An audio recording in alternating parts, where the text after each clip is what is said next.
Things are different in retrospect. I guess that's why I could tell this little story,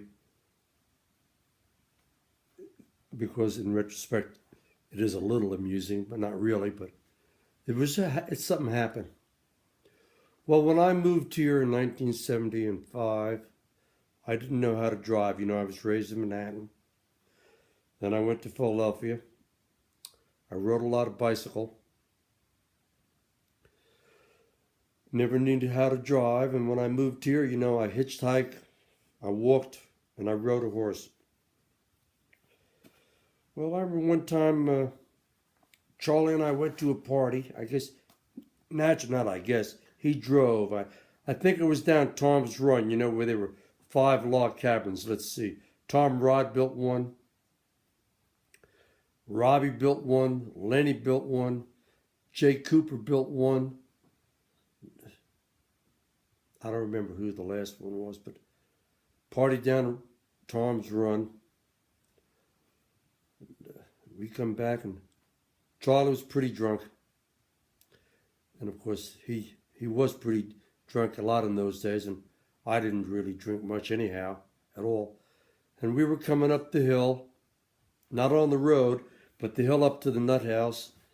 And Charlie's, you don't know how to drive. I'm tired of driving. Well, why don't you know how to drive? And I don't know. We got into some type of an argument.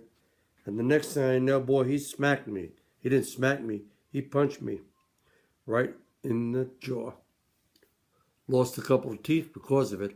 But anyway, that woke me up really fast. I realized that if I didn't defend myself, I was going to be in some trouble. So the next thing I know, I was on top of him with my knee in his chest, and I'm hitting him in the face. And I was very upset. I kept saying, I'm sorry. But I beat the shit out of him.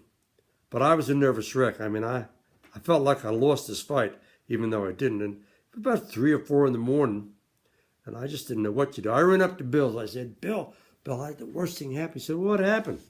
I said, well, I got into this, really bad fight with Charlie, and, it's very upsetting. And he said, well, do you think he'll remember it? Well, I said, I'm sure he'll remember it. How can he not remember it? Well, as it turns out, I dislocated his shoulder, and he was in a pretty bad way. But the next time I saw him and his arm was in a sling, he was the same old self, tough, aggressive, alpha male. But I think that there were a couple of boundaries that had been established. Of course, that was the beginning of my tooth problems, but it was a good story.